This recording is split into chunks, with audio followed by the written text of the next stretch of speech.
ভাই ওয়াসিফ খান এবং বুবলির প্রেম জমে পুরাই তো ক্ষীর। বুবলি আসলেই এমন কাউকে ডিজার্ভ করেন। যদিও এটি শুধুমাত্র একটি শুটিং ছিল, তবে বাস্তব জীবনে বুবলি যদি ওয়াসিফ খানের প্রেমিকা হতো তাহলে তেমন একটা মন্দ হতো না।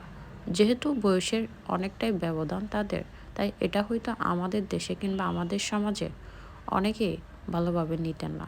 তবে এই দুজন সত্যিকার অর্থে সুন্দর একটা জুটি বললেই ভুল হয় না।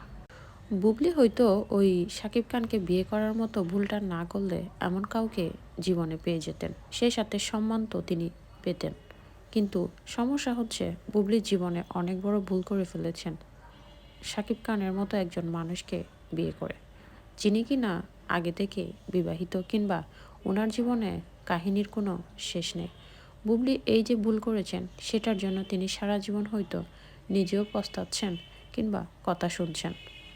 অন্যদিকে অপু বিশ্বাস ম্যাডাম তো আছেনই, কোনো ধরনের সূত্র ছাড়াই কিংবা নিজেকে সাধু সাজিয়ে বুবলিকে সকলের কাছে অপরাধী বানানোতে। যাই হোক, বুবলির এর নতুন লুকটি অসাধারণ ছিল। বুবলির দিন দিন যে নিজেকে আরও বেশি আকর্ষণীয় করে তুলছেন সেটাই যেন প্রমাণ করছেন দিনের পর দিন। আর শর্ট হেয়ারে বুবলিকেই দেখলাম সবচেয়ে বেশি মানিয়েছে।